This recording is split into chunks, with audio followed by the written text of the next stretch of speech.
மன்னிப்பு கேட்டா எப்படி மன்னிப்பு நீங்க சொன்னா மன்னிப்பு கேட்டோம்னாங்க முடியாது. என்ன பண்ணி போடுவாரு? என்ன பண்ணுவீங்க? என்ன பண்ணுவ நீ? என்ன பண்ணுவ நீ? மன்னிப்பு கேட்க முடியாது. படத்தை தானே ஓட விட முடியாது. படத்தை தானே ஓட விட மாட்டேன். வேற என்ன பண்ணுவ? வேற என்ன பண்ணுவ நீ? நீதிபதி என்ன நீதிபதி சொல்றது? அவர் மொழியில் ஆய்வறிஞரா நான் கேட்டா பதில் வச்சிருக்காரு.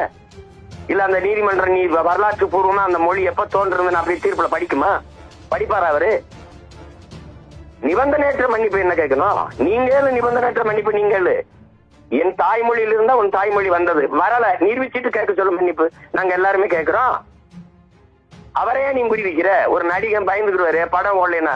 படம் என்ன நீ பாக்கலைன்னா உலகத்துல 13 கோடி தமிழர் இருக்கான். ஒவ்வொருத்தனும் பார்த்தா படம் பயங்கரமா விட போகுது. அவ்வளவுதானே. என்னது நீ பார்த்தா தான் எங்களுக்கு பணமா?